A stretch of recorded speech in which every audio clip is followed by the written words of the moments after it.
funny as fuck. Dude, I like that movie. Yeah, it's a great movie. Yeah, I think it's cool. Right.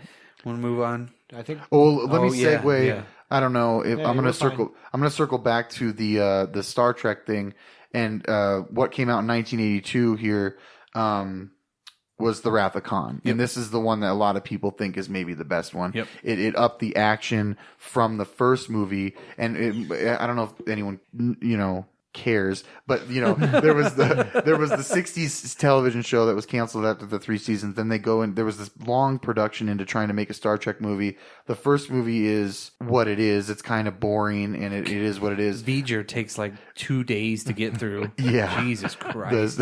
It does.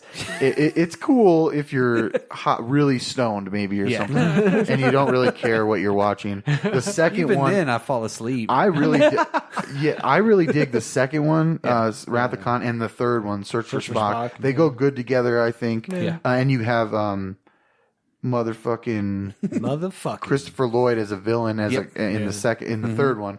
But Wrath of Khan, you have a built-in audience with Star Trek fans. You have a good movie coming out. I think Kirstie Alley's film debut. You know, and this is starting the trend of the even numbered movies were good. Yep.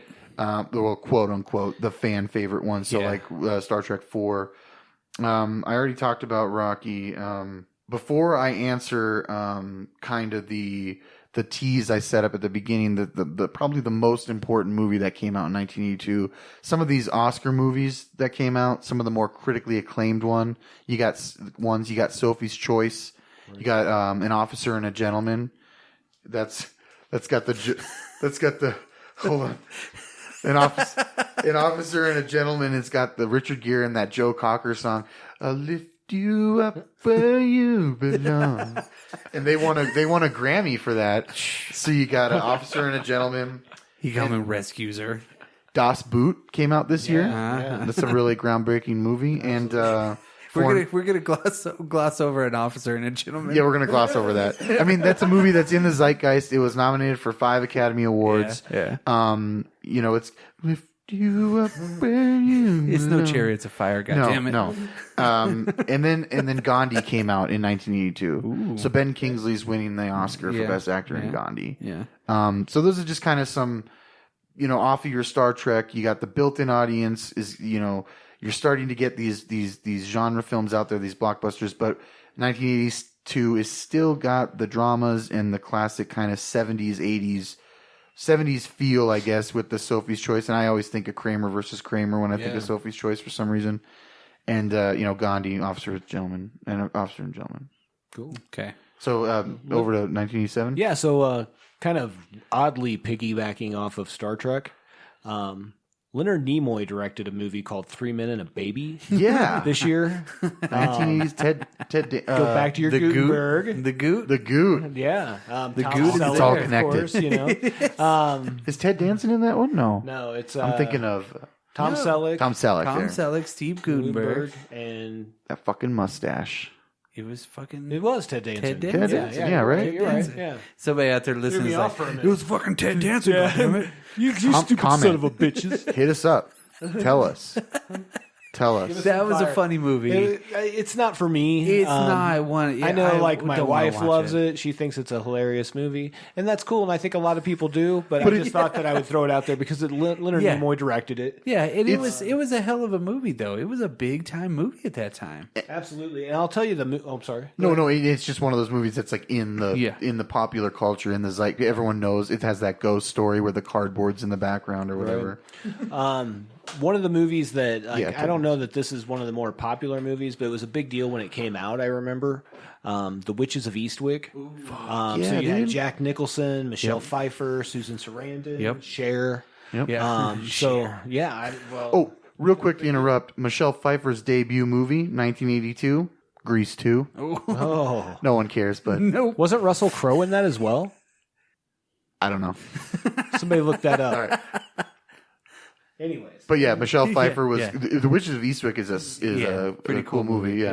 and I kind of put that in. I couldn't put that in. It was like a comedy horror drama.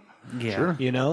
So there was a lot going on in that. But probably, and I'm just going to throw this out here because I know this is one of Brock's favorite movies, RoboCop. Oh, dude, it's one of my top 10 favorite movies as well. I love it. I love the dystopian world. I love the satire, the violence. Buy that for $1. The violence. I'd buy that for $1. The fucking violence in that movie. Love The it. ultra violence. Yep. It is beyond violent. That's one of those movies that I believe. I don't think Russell Crowe's in that movie. No. Who's the guy? I don't know. I got you. But RoboCop, that's one of those movies that I saw at a very young age that I probably shouldn't have. No.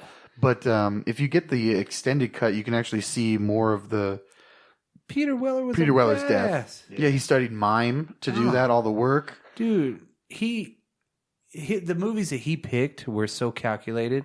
I believe, so yeah. good. Yeah. And this one was just such an outrageous idea. You talked about that in the archives, Buckaroo Banzai? Yeah, come on. I mean, a robot cop? I mean, who the fuck? On paper, it could sound silly. It does. I believe I mean, it sounds ridiculous. Well, it's the 80s, and it's Yeah. Paul Verhoeven, and it was written, Ed Neumeyer wrote that, and it was very But it's tongue-in-cheek badass. kind of. It is. The execution is great. Yes. He meant that scene where Peter Weller's character when Murphy gets killed is kind of like Jesus' crucifixion. He had all these Damn. these thoughts into it, and deep has one of the best on-screen deaths in a movie ever. Once one of the thugs is covered in toxic waste and melting to his bones. And he explodes. He is then hit by a police car and splatters and explodes all over it.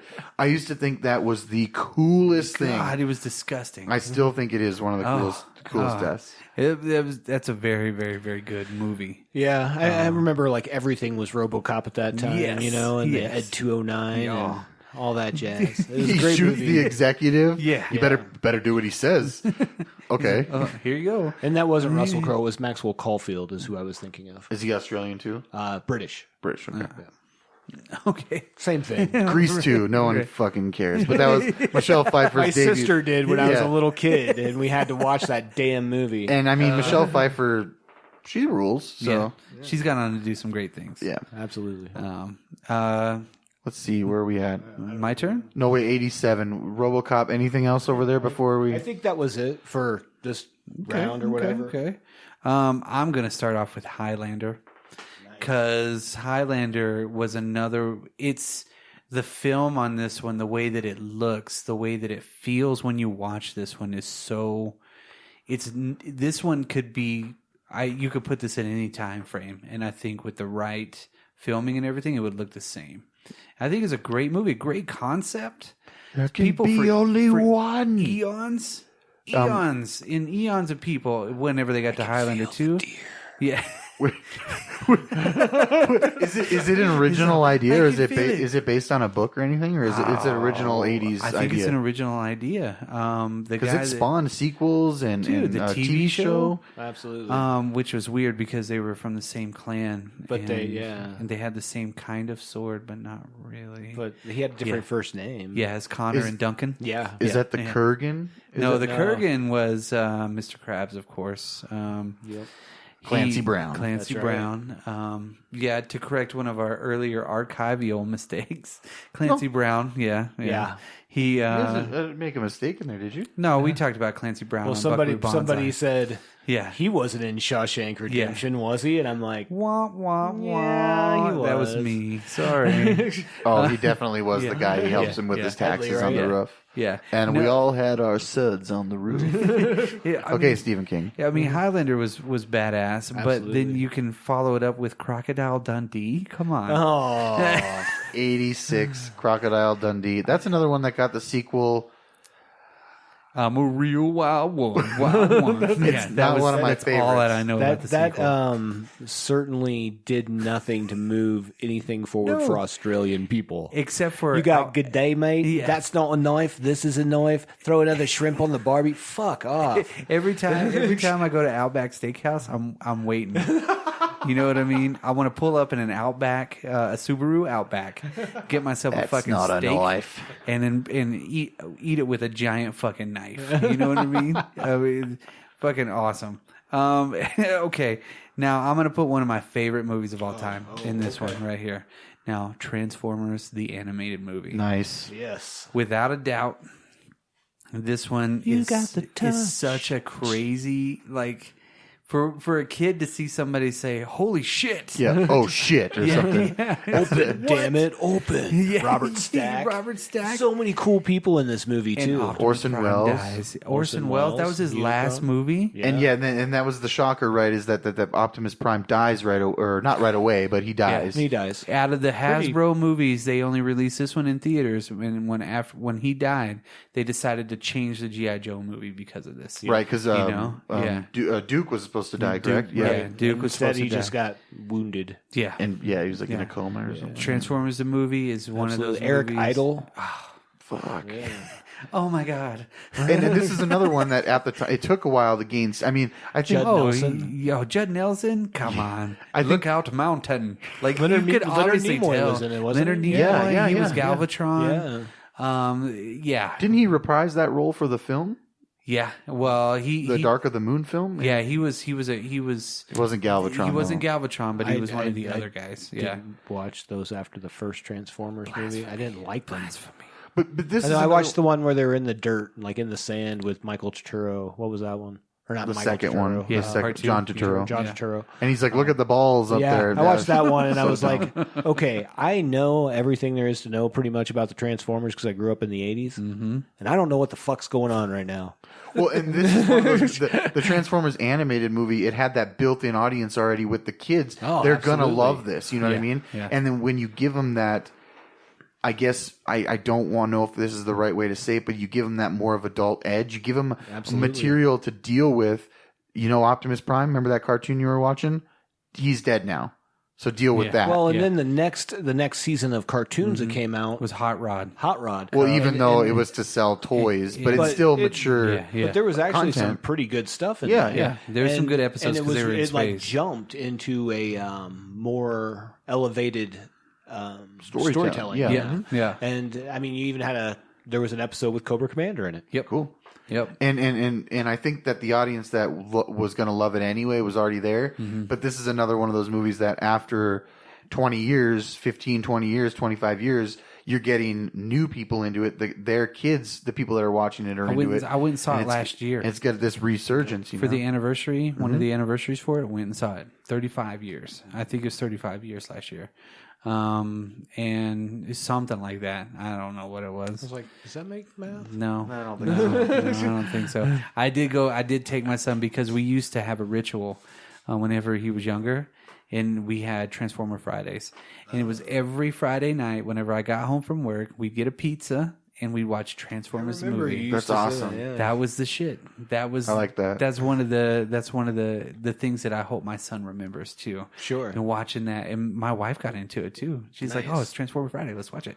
I would definitely go back and watch the very first animated season. You know what I mean? That's before the movie, right? yeah. That would be cool to They had watch. a couple seasons before. The movie, They had right? I think one or two or something or three. Yeah. yeah. I'm not a total expert. Well, I got them all, so yeah, I'm a Transformers fan. a great. Where I learned a lot of this was just from the movies and then reading online and stuff. But that show, The Toys That Made Us, has a lot of info about the Transformers and That's a pretty good show. I would recommend that. The Toys That Made Us on Netflix. Yeah, because that leads into a lot of this stuff. Now, that was 2 for me, right? Yeah. Okay, I'm gonna hit one more. And this one is kind of this is a hidden one because it was made and it came out this year, but they waited to release a wide release on this movie, and it was called Henry Portrait of a Serial Killer. Yeah. Fucking nutso movie, Right? Right. I've only seen it a couple of times. So this is Michael Rooker. Yeah. Mhm. Michael Rooker, and I forgot the other guy that's in it, but it's such a fucking weird movie. I'm just going to leave it at that. If you've ever watched a serial killer movie, it's like they literally were like, here, Henry Lee Lucas. I think they played that on IFC a little bit Doesn't it have? It's one of those first kind of back in the day. I wouldn't say found footage movie, but it's like they use a lot of it's like a mockumentary kind of thing. Like you're really there with them, so it's real visceral. Yeah. Yeah. Ugh. Just a weird fucking movie. I think the first time I saw it, I was like 21 or 22. I was like, I've never seen this before. Yeah, I definitely didn't watch it when it came out. No, I never saw it. Yeah, because it came out this year. but it didn't get really released, wide release, like I said, video cassette and everything like that until